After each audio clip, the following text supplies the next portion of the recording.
Are you in the class? Present, ma'am. Okay. Shantanu Barui.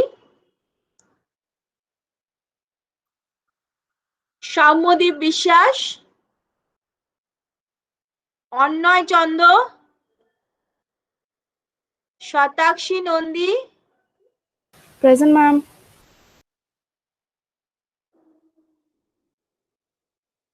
Anish Das. Present, ma'am. Annesha Ghosh. Present, ma'am. Shaugato Mondol. Rechak Bhattacharya. Maybe he is absent. Okay. Abhishek Dubey. Present, ma'am. Abhir Paul. Present, ma'am. Shruti Chatterjee. Yes, ma'am. Trishita Ballabh. Present, ma'am.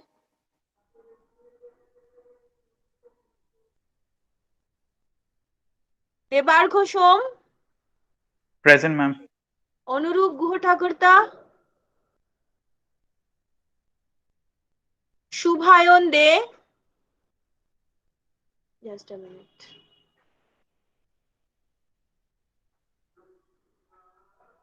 Shagnik Das. Shaurodip Dhar.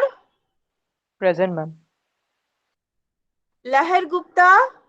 Present, ma'am. Sutapa Dotto. Present, ma'am. Shivani Sahu. Present, ma'am.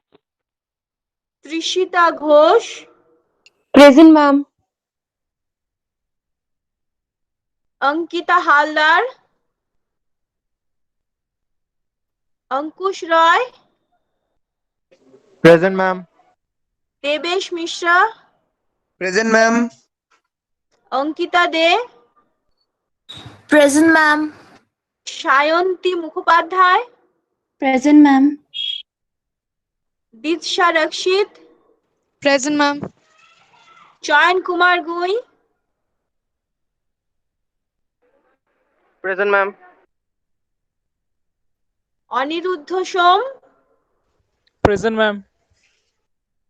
Yukta Malakar. Present, ma'am. Sayon Pal. Present, ma'am. Purnima Das.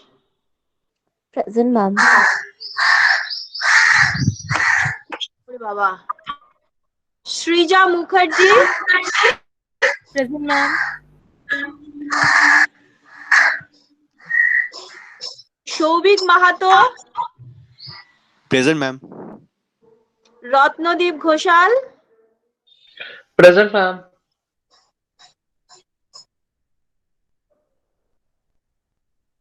Manjira Nandi Rohan Saha Present, ma'am. Deepak Emmanuel Soren Anwesha Bairagi Present, ma'am. সুপ্রিয় রয় অরিজিৎ সিনহা অরিজিৎ সিনহা ওকে Yeah, present, ma'am. Okay Priyanka Singh Present, ma'am. Sneha Agarwal Present, ma'am. Ankita Dev Present, ma'am.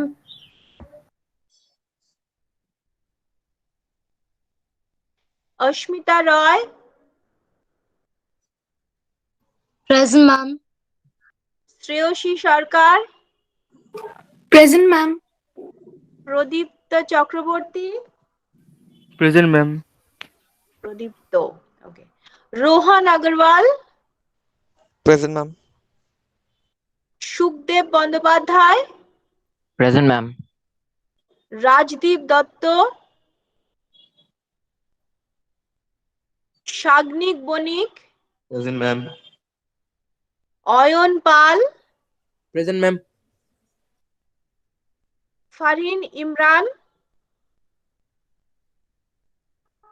Farhin Sayantika Bhowmik Present, ma'am. and অরজ্যোতি Kundu Aurojyoti,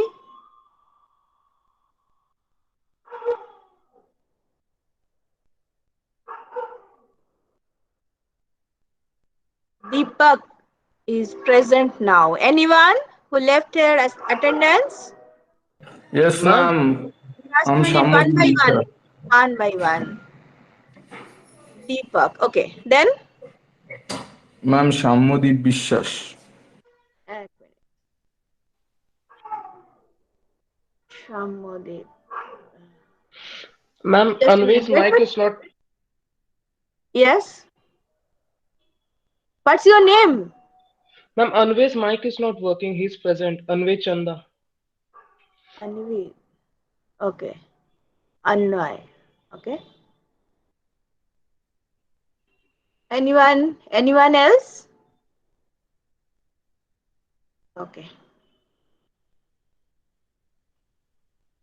So as all of you know that you have to give your end sem exam very soon, and hope maybe this is the last week for your class. Oh, so I am trying very hard to finish my syllabus. At the beginning of this class session, I said that I am very popular to finish my syllabus, but maybe this is the first time I am struggling to finish my syllabus. So I am trying very hard to finish it. And for that, I have one suggestion in this, as this week may be the last week to take the class. So final notice is not there, but still we are expecting like this because you will get at least 1 week for your study as a study leave. So for that, I want to take some additional class. And I have one suggestion. If you the students, you don't have any problem, then I want to take at least 1 more hour today at 5 p.m. Is it okay to you? This is the additional class I am trying to take to finish my syllabus. Is that okay? 5 to 6. Okay. So I will share my class link with you. So today I will take one additional class which will start from 5 p.m. and maybe up to 6 p.m. Okay.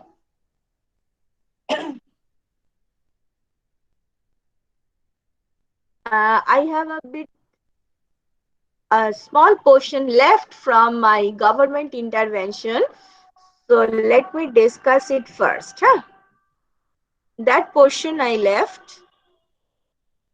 And I'm also struggling with my sound because there is one program is coming in the evening in my area, and one mic is just towards my eye, so ear. So very difficult to me to concentrate, but anyway, I'm trying very hard. So this is, look, that portion we have discussed, price ceiling and price flooring. Okay. And now this is another type of intervention. This is another type of instrument which government sometimes uses to intervene in the market. The first one is the tax. Okay. And the subsidy is also there. But let me discuss with the tax. Say the tax is imposed on the consumer. Sometimes all of you know that when you are going to have some lunch or dinner in some restaurant, you have to pay a significant amount of money as a GST. Okay, so this is actually a tax which consumer is paying. To say the tax is on the consumer, then what will happen? Look, if the tax is imposed, so it is just like it is. I can say that it is not the price. Okay, apparently it's not the price, it is a factor, it is through the government intervention. Okay, so the consumer is affected because of the government intervention. So we can say that this is all other factors which, this is one of those all other factors which can influence the demand. Do you agree with me? But Can I you am saying, please repeat? yes. I'm telling you that say government is intervening in the market through the instrument of tax. Okay. And the tax is imposed on the consumer. That means when you are going to consume the commodity, you have to pay the tax. Okay, so that will definitely influence your demand, right? Yes, So ma'am. but how to explain it? Actually, this is that the government intervention is under the heading of all other factors which can influence the demand other than price. Yes, ma'am.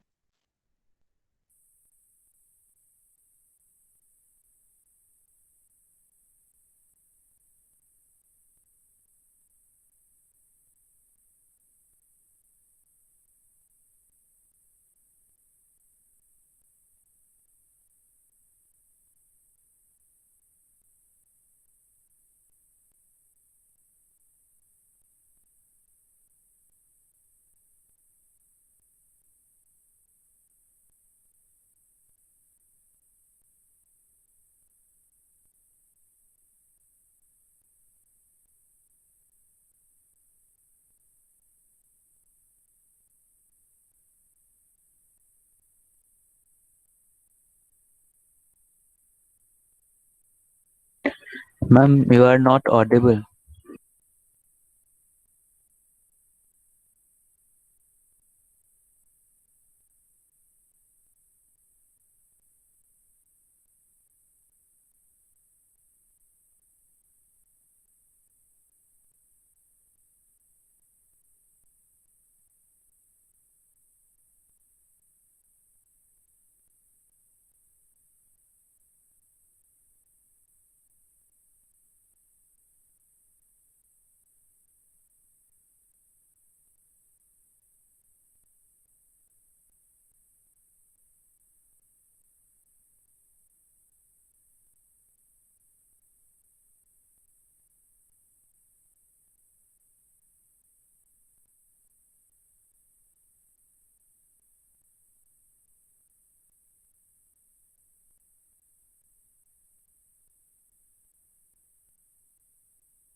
Okay, I have lost my connectivity. Now is it okay? Can you hear me now? Yes, ma'am. Yes, Yes, ma'am. ma'am. Yes, ma'am, you're Yes, ma'am. audible. Okay, okay, fine. So let me start from here. What I am saying that there are some factors which can influence my demand. One is the price, right? Now, if price is changing, my demand is changing along the same demand curve. All of you know that. And if other than price, any factors are changing, so it will be the shift of the demand curve, right? Do you agree with me? Yes, ma'am. Yes, ma'am. Okay, fine. Yes, ma'am. So now here what is happening? Here government intervention is there. With the help of the tax instrument, government is intervening in the consumption. Okay, and as there is an intervention, demand will suddenly change. So that change, we can say this is the change in demand. This is not change in quantity demanded, because this is because of some other factors, not because of the price. Do you agree? Is it clear to you? Yes, ma'am. Okay. Ma'am, So are you yes. presenting? Because we can't see it. Oh, again, just a minute. I think I have to present it again. Just a minute. Wait, wait.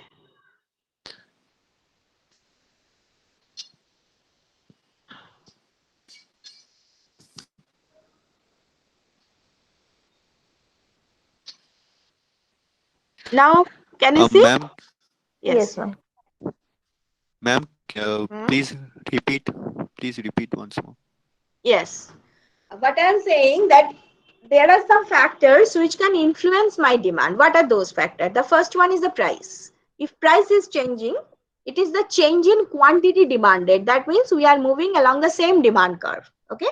And if some other factors are changing, like in income, environment, expectation, etc., etc., then this is called the change in demand. That means it will shift the demand curve. Okay. Now here, government intervention is happening. Hmm. And that will definitely influence your demand. But that influence is because of some other factors, not because of the price. So here it will be the change in demand, not the change in quantity demanded. Up to this point, is it clear? But ma'am, if the price changed, then shouldn't it be along the demand curve? The price is not changing. I am saying the tax is imposed. Ma'am, if the tax Government, is imposed, then the price will change. yes, definitely the price will change. We will explain that part. But before that, just a minute. Give me 1 minute. Give me 1 minute. I'm coming back.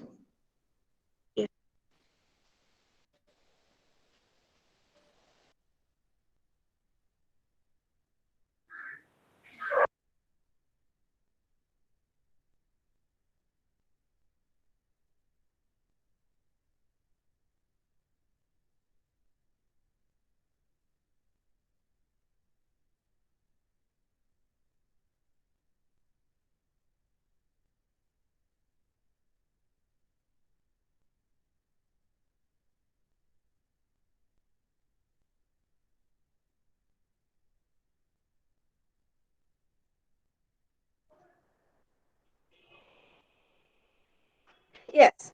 Finally, I will come to your point that it is the change in price. But as it is the intervention at the initial stage, intervention means some other factors. No, it's not the price. Do you agree with me what I'm trying to say? Yes, ma'am. So it is the intervention. As this is the intervention, how it will influence the market, this is the second step. But initially, government is intervening, and because of that, my demand is changed. So it is the shift of the demand curve. Now, as government has imposed the tax, so the demand curve will shift inward. My demand will definitely fall. Okay, my demand will Yes. definitely fall. And how it will fall? That is why the demand curve is from D1 to D2. And what is the tax? Say the tax is 0.5. So this vertical distance between these two demand curve is showing the tax rate. It is the tax rate. Remember, it is the tax rate. That means per unit of the commodity, how much you have to pay. Okay.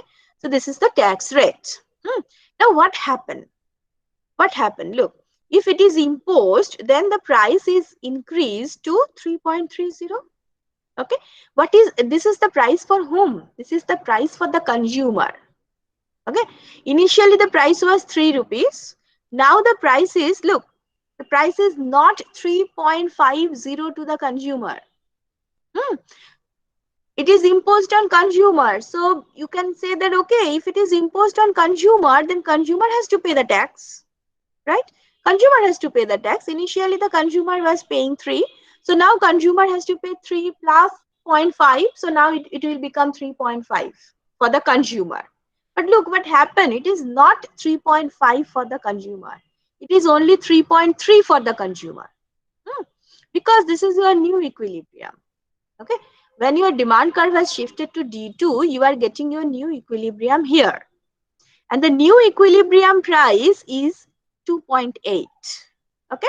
So 2.8 is the market clearing price now. On that price, consumer has to pay 0.5 as tax. So what consumer is paying? 2.8 plus 0.5. So that is 3.3. Is that okay? So ultimately consumer is paying in that sense. Consumer is paying. End of the day, consumer is paying on 2.8. It is not on 3. So consumer is paying 3.3 because the new equilibrium price is lesser than the initial equilibrium price. Up to this point, is it okay?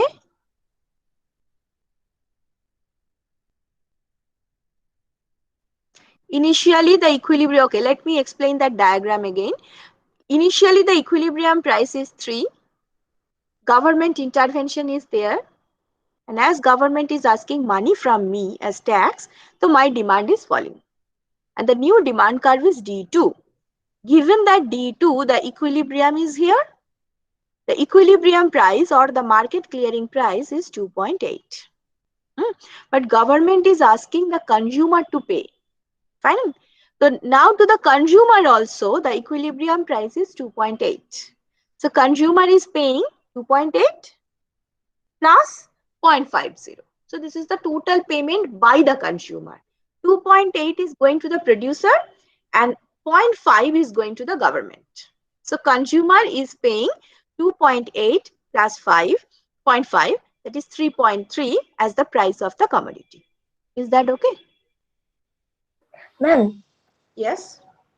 after imposing tax, what the Hmm. buyers pay, this amount is not received by sellers. No, that is something different. I'm just talking about the buyers. If buyer Okay. portion is clear, then I will go to the seller. No issue. Yes, I ma'am. Buyer's portion is clear. Any problem from anyone else? From the consumer? For the consumer section, the consumer part is clear to you? Yes, ma'am. Okay. Now look at the producer. What happened with the producer? Government has done nothing with the producer. Huh? Government is not intervening on the producer's factory. Everything is done on the consumer. And what happened with the producer? Look, initially producers was getting 3, and now the producer is getting 2.8. So producer is the loser actually. Na? There is no intervention for the producer. But ultimately, producer is also facing the problem of this tax, right? Initially, the producer was getting 3. Now the producer is getting 2.8. So he is getting 0.2 less than the initial equilibrium point. Okay. So this part, actually, if you look, that 3.3 minus 2.8, this is 0.5. So what the producer is receiving, and what the consumer is paying minus what the producer is receiving is the tax. Okay. So what happened actually, you can say that it is imposed on the consumer. So this is called actually the burden of tax. When the tax is imposed, it's a burden, because you have to pay more than before. So it's definitely a burden. But this burden of tax is distributed among the producer and consumer. Producer is getting lesser than before, consumer is paying more than before. Okay, and the gap is going to the government as a tax. Is that okay? So the burden is distributed 3.3 minus 3, this is the burden of tax on the consumer, and 3 minus 2.8, this is the burden on the producer. Now tell me your problem from this diagram. Ma'am, in the diagram, in the box, there is written a tax on buyers shifts the demand curve downward by the size of the tax. Yes, it is there. Look, the vertical distance between these two demand curve is 0.5. This is 0.5. Okay, ma'am. So consumer part is okay, na? So you can understand what happen if tax is imposed on the consumer. Okay. So I'm Ma'am, going. Yes.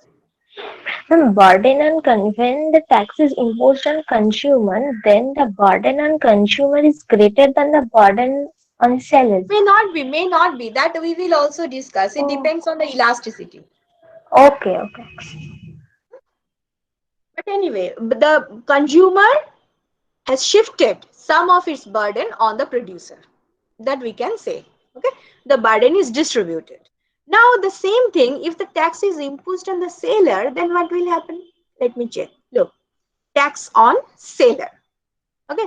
So here again, it's something outside, it's something other than the price. It's the intervention for the seller, for the producer. So definitely they are not happy with that intervention, you can understand. So they will reduce their supply. So this S1 has been shifted to S2. So new equilibrium is here.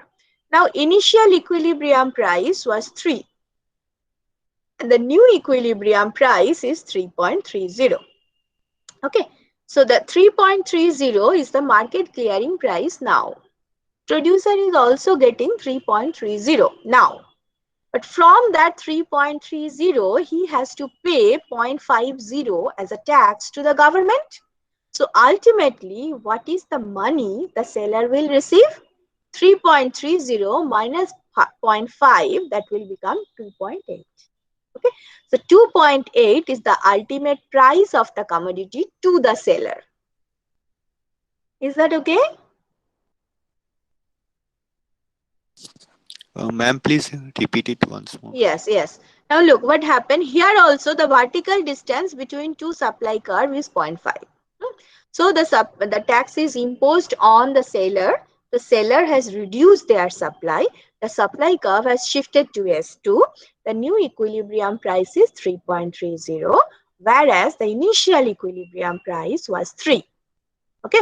Now 3.30 is the market clearing price. The producer is receiving 3.30 now, right? Is it okay? Yes, ma'am. Okay, but this is not the final price to the seller because seller has to pay the tax. So what is the ultimate price? 3.30 minus 0.5, that is 2.8. So this is the actual price to the seller. Okay, this is the actual price to the seller. Is that part okay? Okay, so what the producers are receiving at the equilibrium, they are paying a part of it to the government as a tax. Exactly, because it is imposed on the seller. Okay. Seller has to pay the tax. Seller has to pay the tax. Okay. So this is the Okay, ma'am. seller portion. So we can understand the seller is not at all happy. But what about the consumer? Consumer is also paying more than before. Nothing has been done on the consumer. Okay. But the burden is again on the consumer. Consumer was paying 3 and now consumer is paying 3.3. So 0.3 is the burden of tax on the consumer.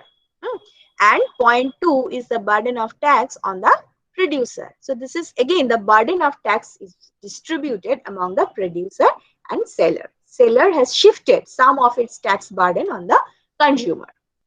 Okay. So this is the Ma'am, effect. Yes. ma'am, here, so the government is imposing the tax to the seller, and the seller is shifting his burden, some of his burden to the consumer. Yes.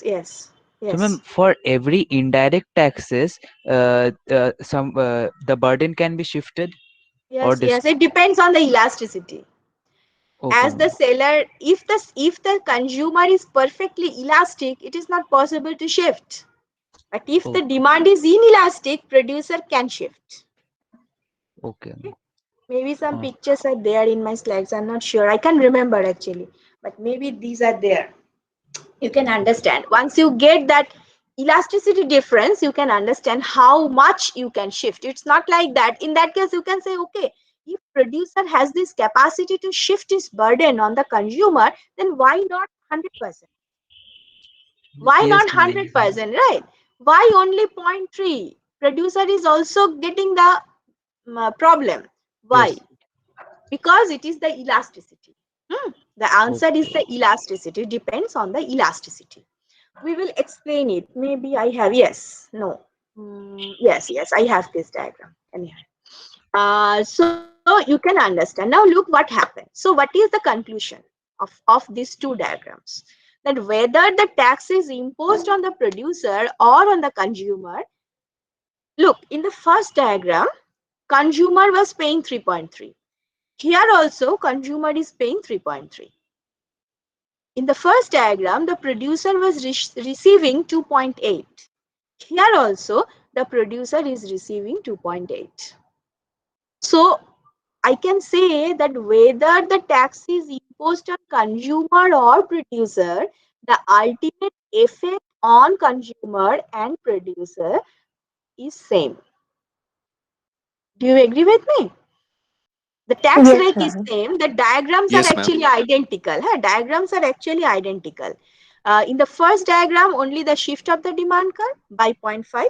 And in the second diagram, is the shift of the supply curve by 0.5. That is the only difference. All other things are same intentionally. Just to give you the idea that if it is imposed on consumer or it is imposed on the seller, the effect will be same for both.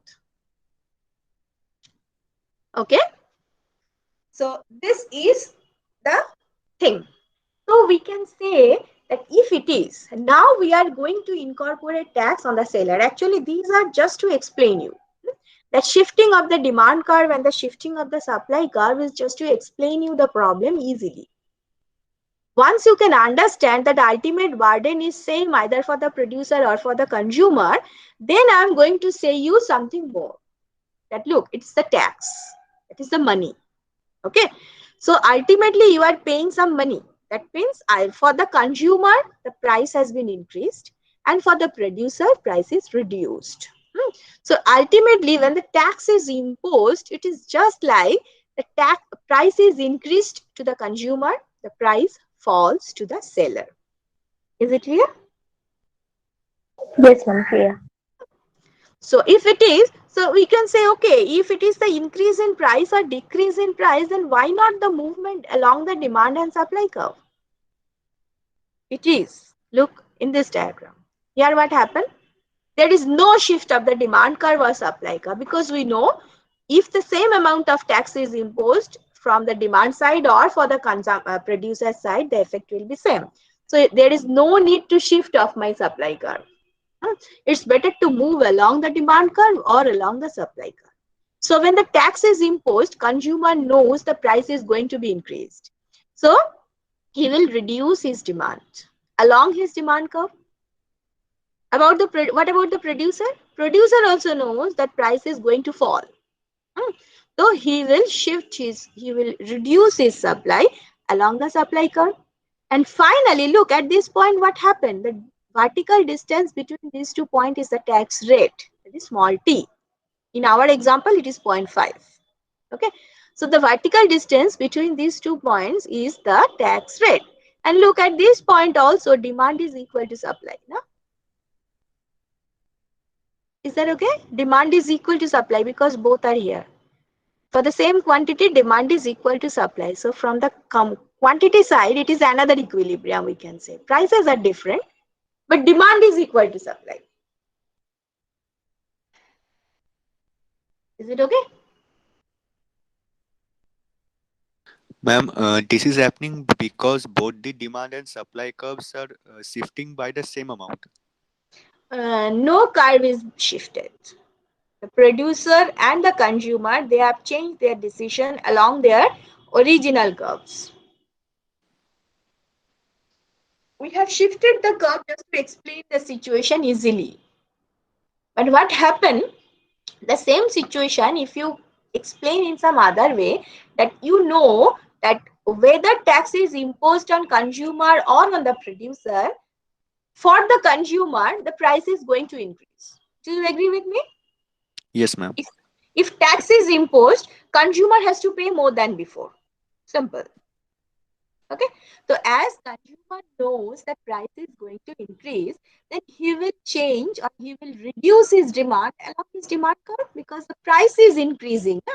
The price is increasing, your demand is falling along your demand curve. So he is moving in this direction. He is moving in this direction. Consumer is moving in this direction. Is it okay? Yes, ma'am. And what about the producer? Producer also knows whoever will pay the tax, I will receive lesser than before. Okay. So I should reduce my supply. To the producer, the price is going to fall. So he will reduce his supply along his supply curve, because it is the change in supply because of the change in price. Okay. Yes, ma'am. So he is also moving in this direction. So consumer is moving in this direction, producer is moving in this direction, and ultimately one point will come where the vertical distance between the demand and supply is the tax rate, and demand is equal to supply. Right? If you can draw a line like this, look. Yes.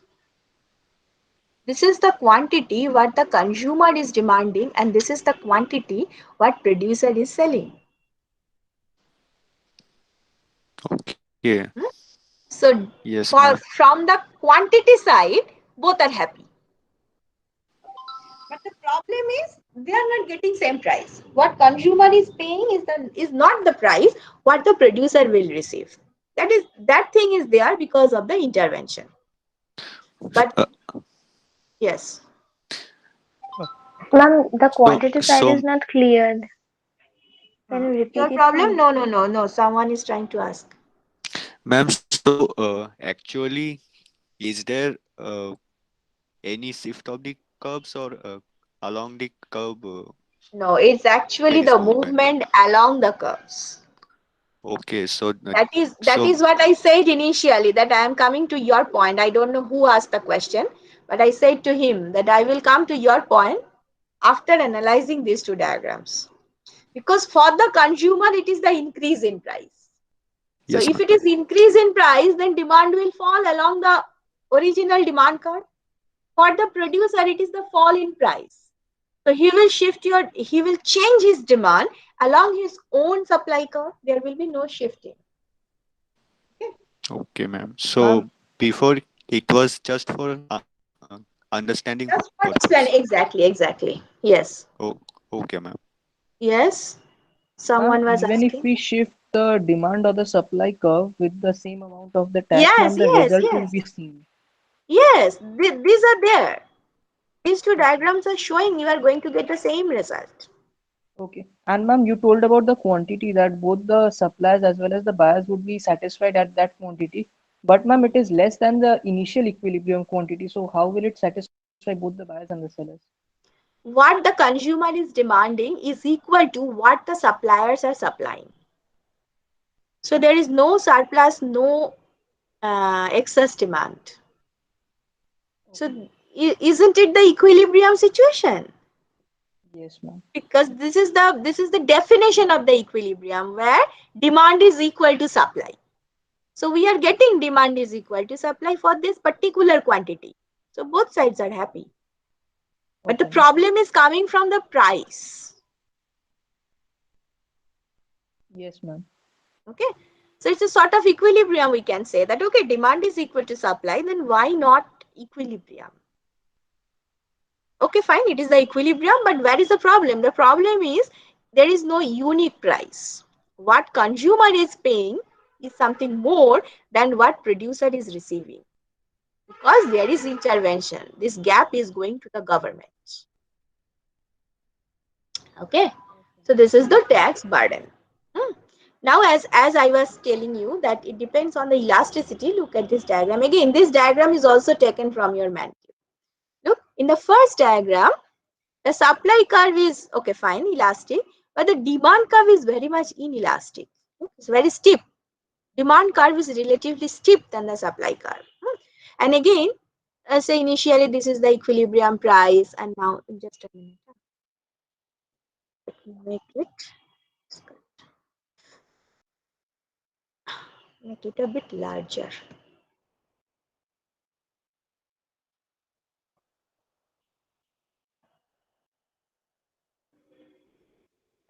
Yes, now look. In the first diagram, the supply curve is relatively flatter. That means demand is inelastic in nature as compared to the supply. So initially that was the equilibrium. Now the intervention is there in terms of tax. And now look at the gap. The consumer is getting more tax burden than the producer. Look at the gap between the initial equilibrium and the new price what the consumer is paying, and the new equilibrium and the new price what producer is receiving. For the consumer side, the gap is more than the gap of the producer side, right? So that means the more tax burden is going to the consumer. Why? Because he is inelastic as compared to the producer. Okay. And look at this. Look at this. The same thing here, the supply is inelastic as compared to the demand. So the most of the burden is going on the producer. So who is more inelastic will face more tax burden.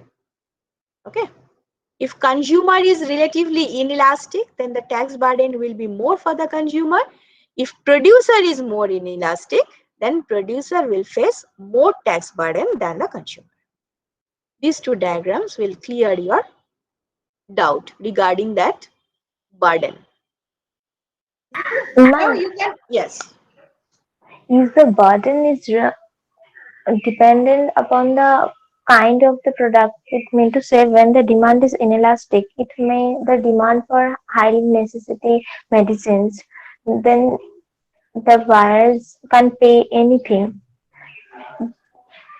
And is it If depend on yes, the yes, it is possible that if demand is perfectly inelastic, If you consider the extreme, that demand is perfectly inelastic, that means demand curve is a vertical line. There the total burden is on the consumer. And if supply Yes, is ma'am. perfectly inelastic, then the full burden is on the producer. It depends on the elasticity. Yes, ma'am. Understood. And opposite may happen. If you are perfectly elastic, if the consumer is perfectly elastic, then the total burden is on the producer.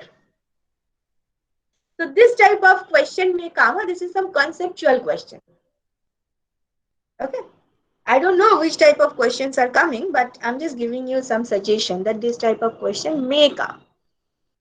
That if one say producer or buyer or consumer who is perfectly inelastic, then who will bear the burden?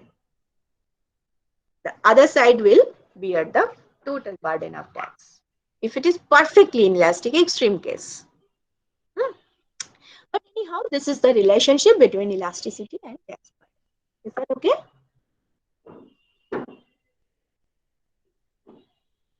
Is that okay? Yes, ma'am. Yes, ma'am. Okay. So let me Yes, ma'am. start my sixth, that very last unit and the largest unit, that is the sixth unit, utility. And this is very much useful for our rest of the UG course, especially. So what is utility? Some of you know that history, but as it is in the syllabus, I am repeating. Some of you may not know that. So what is that? Utility means the satisfaction, right? Utility means what? The satisfaction. If you are going to consume anything, you will get some satisfaction from that consumption. It may be the consumption of a glass of water. It may be the movie show. It may be that weekend travel, anything, long drive, anything from where, anything from any of the commodity, you can get any satisfaction. When you are going to consume any commodity, you will receive some satisfaction. In economics, that satisfaction is called as utility. Okay. So this is the utility of the commodity. That means the level of satisfaction you are receiving. Is that okay? Utility. What is utility? Is that okay? Yes, ma'am. Yes, ma'am. Okay. Now, initially, when that concept was introduced in the world, they are saying that economists, they are saying that you can measure the utility. Okay. You can measure the utility just like the weight, just like your height, just like the shape, just like this, you can measure the utility. Okay. So this is called the cardinal approach, where it is assumed that utility is measurable. And they also introduced a unit, just like centimeter, just like kg. They have introduced a unit of the measurement. And what is that unit? It is called the util. Okay, util, util. That was called the util. So 5 utils, 10 utils, like that. But the problem is that the satisfaction will vary. If your weight is say 50 kg, so it is 50 kg in India, it will be 50 kg in USA, it will be 50 kg in Africa as well, right? But in the summer, the satisfaction from a glass of water is something more than the same glass of water in winter for a single individual, right? Do you get my point?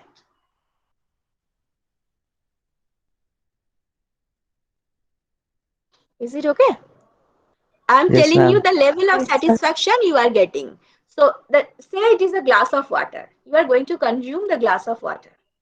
So the level of satisfaction you will get from the glass of water in summer is quite high than the consumption of the same glass of water in the winter. So is it like that? The glass of water, the level of utility varying over the environment, over the consumer and all. So it's very difficult in that case to measure. The same thing, the same commodity, but the level of satisfaction is changing. The one glass of water may say it is the month of February. The one glass of water is given to me. So I have received a level of satisfaction. The same glass of water is given to you. You may get some different level of satisfaction, right? It it may quite possible that you will receive a different level of satisfaction. So in this way, it is very difficult to measure the level of satisfaction because it varies over the time, it varies over the human being, it varies over the environment.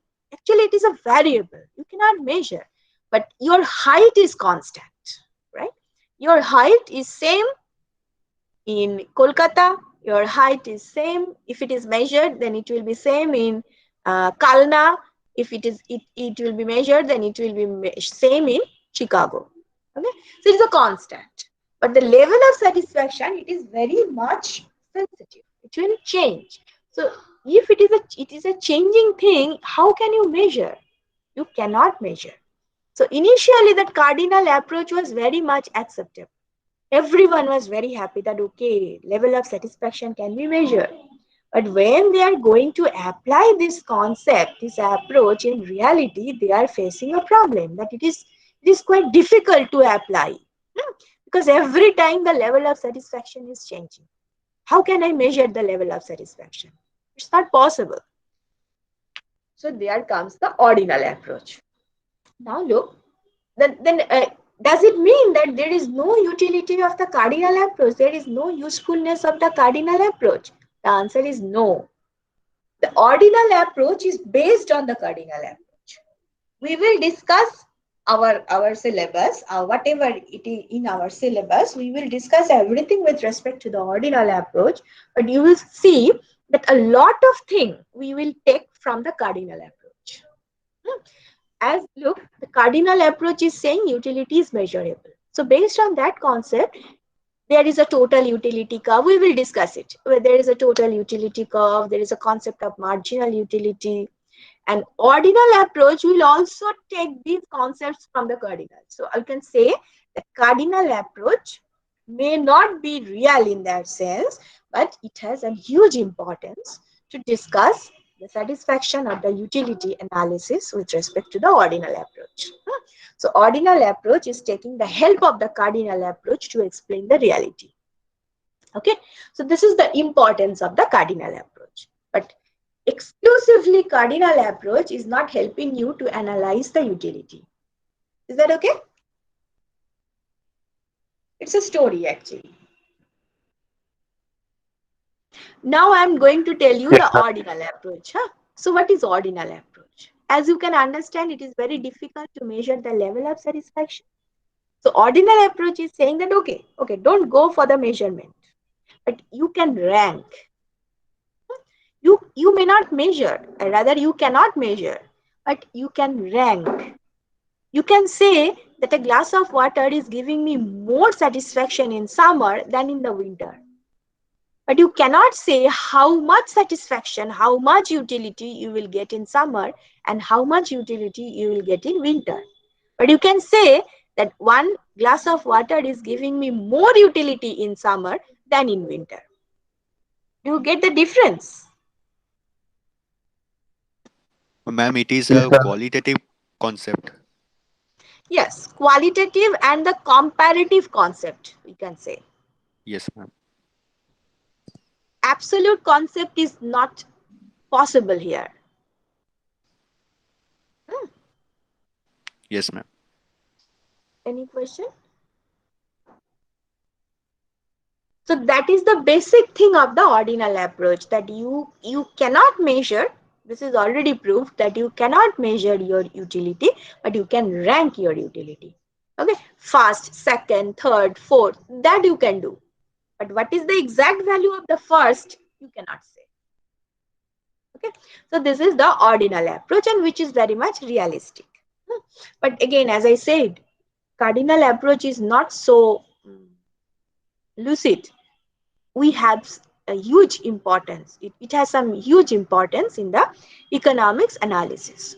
So here it is, the total utility. What is total utility? Look, total utility is exclusively the concept of the cardinal approach, because it is the level of satisfaction from a certain commodity. Okay, when you are going to consume a certain amount of a commodity, the total level of satisfaction you are going to get is called the total utility.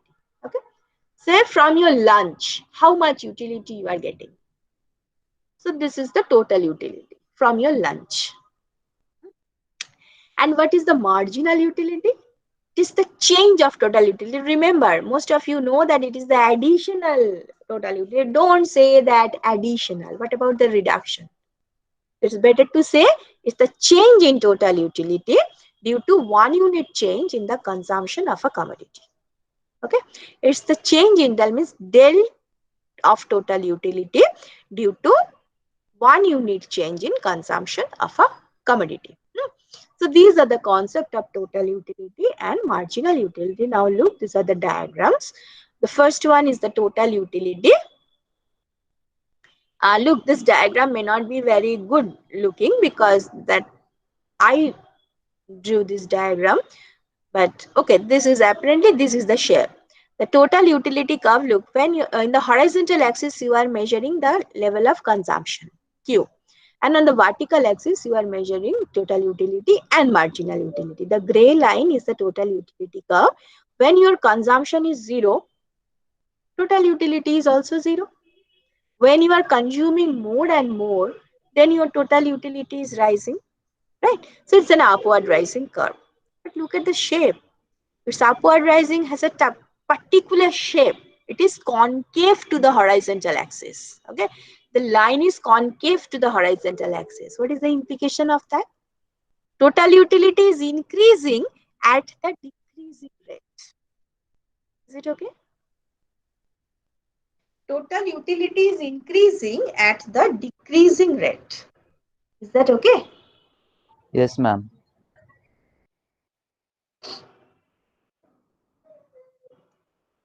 Okay. So what is marginal utility? It is the change of total utility due to 1 unit change in consumption. So as you can see from the total utility curve, it is concave. That means the change is falling, and the name of that change is marginal utility. So your marginal utility curve is falling. It is downward sloping curve. Okay, for when your consumption is 0, there will be no marginal utility because there will be no change. So this is the first marginal utility point, and then after your marginal utility is continuously falling. Remember one thing: if the consumption is a normal good, okay, normal commodity, if Q is a normal commodity, your marginal utility tends to be 0, but be never 0. Is that okay? It will not touch the horizontal axis. It will tends to touch it. It will be very close to the horizontal axis when your consumption is very high, but it will never touch horizontal axis until the commodity is a normal good. Is that okay? So Ma'am, can you please repeat? repeat. Yes, ma'am, Yes, repeat. ma'am. Yes, yes. Before that, tell me the downward portion of the marginal utility, why it is downward sloping. Is it clear? No, ma'am. There is a problem. Okay. Actually, the reason behind the diminishing marginal utility, there is a law. This is called the law of diminishing marginal utility. Okay. What is the law? What the law is saying? That with increase in consumption, marginal utility is continuously spelling is miserable, but the increase in consumption, marginal utility is continuously falling. Okay. So this is the law. Now you can say, how can you prove the law? My answer is you cannot prove the law. Okay. This is the law based on the empirical study. There is no such formula, there is no such ingredients through which you can explain it. You cannot explain it, but this is empirically proved that when you are increasing the consumption, the marginal utility is continuously falling. Okay. So the law of diminishing marginal utility, the first bullet, is it okay? Yes, ma'am. It is okay. So this is the law. Now, but based on this law, I have drawn this total utility curve. So what is the total utility curve? For this amount of quantity, how much, what is the level of total satisfaction I am getting? If I am increasing the consumption, then what is the total satisfaction I am getting? This is how I have drawn this total utility curve. Now, as the marginal utility is saying that your total utility may change, may increase, but at the diminishing rate. You know, the marginal utility is continuously falling. That means, look, if your, just a minute, say you are going to increase your consumption from 2 unit to 3 unit. Okay, one additional unit you have consumed. Initially, you are consuming 2 units. Now you are consuming 3 units of any commodity. Okay, so your total utility will increase. How much? So it has increased to, it is increased by 6. Okay, your total utility has increased by 6. So initially it was 10, now it is 16. For 2 units of consumption, my total utility was 10. And for 3 units of consumption, my total utility is 16. Okay. So you can understand it has increased. How much? By 6. Okay.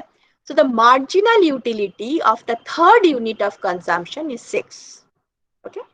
That means marginal utility of the third unit is 6. Is that okay? I mean to say the marginal utility of third unit equals to 16 minus 10 by 3 minus 2. No. Your consumption has increased by 1 unit. That is not utility. Your utility is increased from 10 to 16. So the change is called the marginal utility. The change in total utility. But according to the definition, marginal utility is respect to total utility is respect to the change in the consumption level. And change in total utility. Marginal utility is the change in total utility due to 1 unit change in consumption. okay. Understood. So here your total consumption has changed by 1 unit from 2 to 3. Okay. Now, how much your total utility is changing from 10 to 16? So what is the difference? 6. So 6 is the marginal utility of the third unit. Okay. Marginal utility is like this. Look. I have very short time. Just a minute. Marginal utility by definition is like this. Change in total utility due to change in consumption. Okay. So if your denominator is 1, that means you have changed your consumption by 1 unit. Then the change in total utility is the marginal utility. Is that okay? Yes, ma'am. Get it.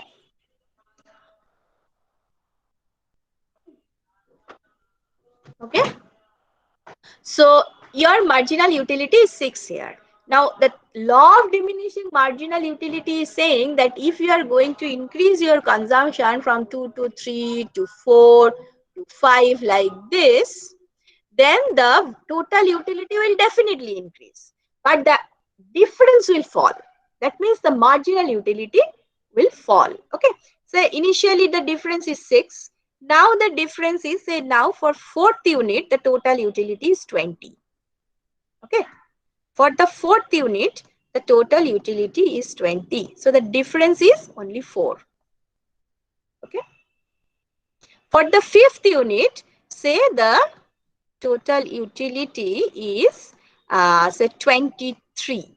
So total utility is increasing. Look, total utility is increasing, but the gap is falling. Here the gap is 3.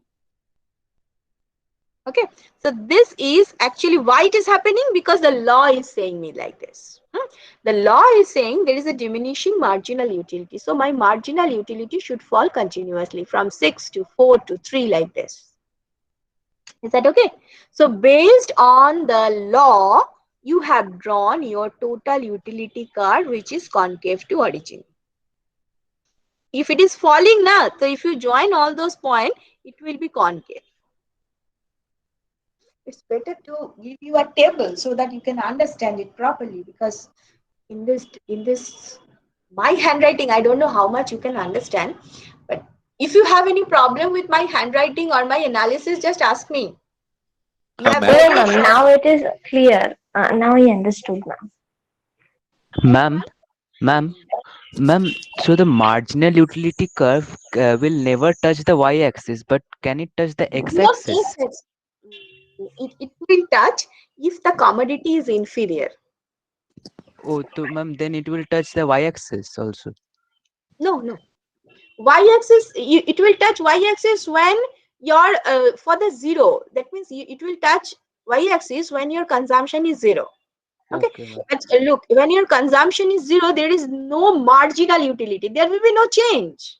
Yes, ma'am. You Yes, have to consume at least one. Then only yes, you can find out the change. Otherwise, for 0 unit of consumption, what is the change? No change. So that is why marginal utility curve will not start from the vertical axis. okay, It can touch the horizontal axis, but if the commodity is a normal good, it never touch. okay, ma'am. It may be very close to zero, limit zero, but it will not touch. Huh. Ma'am, why will it touch and not touch the x-axis in case of inferior and normal good? No, if it is an inferior good, then mode of the consumption will give you dissatisfaction, right? If it is an inferior good, say the rotten fruit, rotten fish, so in that case, if you are going to consume more of those, you are not satisfied, your satisfaction level is falling, right? So your total Yes. utility is also falling. The total utility from the 20th unit may be lesser than the total utility from the 19th unit. Okay, so here your Okay. commodity is becoming inferior, and in that case, look what happened in the total utility for, say, for the 19th unit. Where is my pen? I cannot find. Yes, it is here. For the 19th unit, say the total utility is, say, this is just an assumption, say it is 50. The total utility is 50. For the 20th unit, the total utility may be 45. So here your commodity is becoming inferior. So look at the marginal utility, 50 minus 45. So it's minus 5. Okay. So this is how you are getting the, no, I'm sorry, it will be 45 minus 50. Here we are getting 16 minus 10, 20 minus 16, 23 minus 20. So this is how 45 minus 50, that will be minus 5. Okay, Yes, ma'am. Because it is a decreasing curve. yes. But everything, look, at that level also, your marginal utility is falling. So law of diminishing marginal utility is true for everywhere. Okay. And and ma'am, for normal goods, it is always positive. Yes, yes, yes.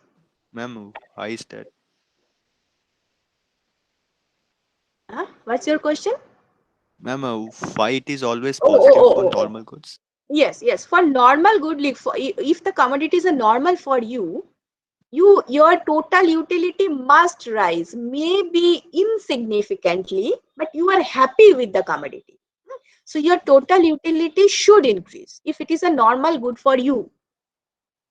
Okay, so it may be insignificant, 0.0005. That may be the increase in total. But as it is a normal commodity for you, then it will definitely give you positive utility. So that is why I am saying that if it is a normal good, then marginal utility may be tends to zero, but never be zero.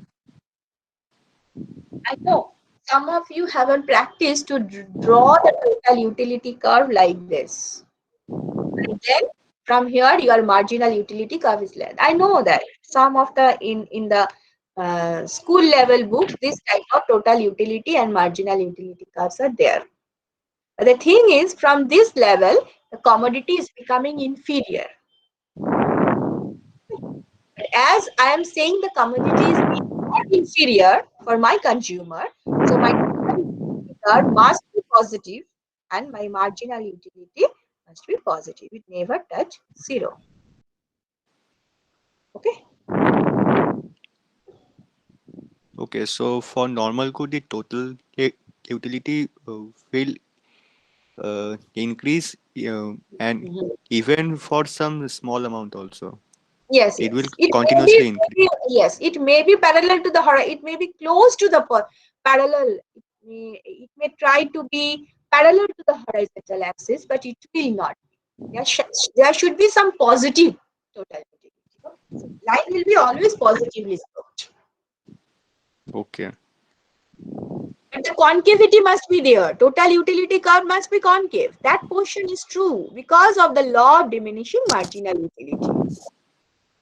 And the thing is, and the interesting part is, there is no proof of the law of diminishing marginal utility. It's only empirically true. Uh, but ma'am, if the total utility is concave, then we can prove that the marginal utility will be like this, Yes, diminishing. that is why I have done. No. Marginal utility. Look, if your total utility curve is like this, that means after certain point, it is becoming inferior to you. In that case, your marginal utility curve will. This is the axis. Okay. Okay. This is the axis. But you have to mention that in this part, my commodity is becoming inferior. For the normal good, you never get this portion. For the normal good, you never get this part. Okay. Ma'am, Yes. when there is a question that why MU curve is downward sloping, then Law is of diminishing marginal utility. yes, ma'am. I just want to tell that. First of all, we describe the law, and then we should explain that law by. Can we take some example?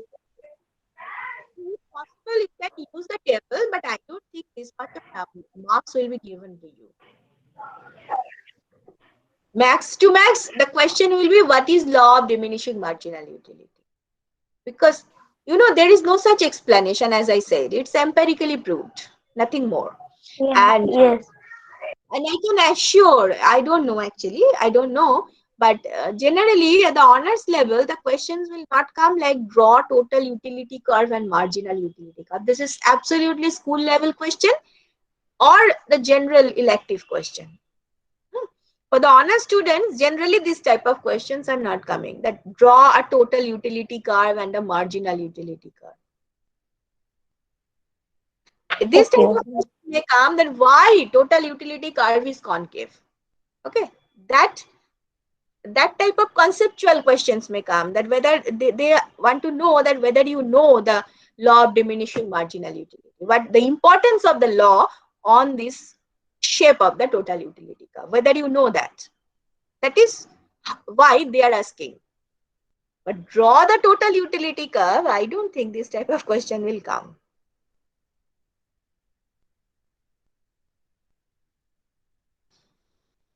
Okay. Okay, ma'am. Okay, I will take another 5 minutes because from 2 o'clock you have another class now. Some of you. Yes, ma'am. Maths G. Yes, Yes. ma'am. So I will take only. Look, I'm trying to finish it. For the normal good, marginal utility is always positive, as I said. Okay. So marginal utility and the theory of demand. Marginal utility and the theory of demand. Whether I will start it or I will. Okay. I have another class with you from 5 p.m. today. You may not be happy with me, I know, but I have to do it. Otherwise, I cannot finish the syllabus and I want to finish it. Okay, if possible, then in the next week I will take some additional class where that will be your doubt clearing class and the question discussion class. But before that, I have to finish that portion. Otherwise, I cannot discuss the questions. Okay. So bear with me. I will take not only today, I may take some more classes in this week. I'm trying very hard to finish the syllabus. Okay. I will discuss this part in my next class from 5 p.m. Okay.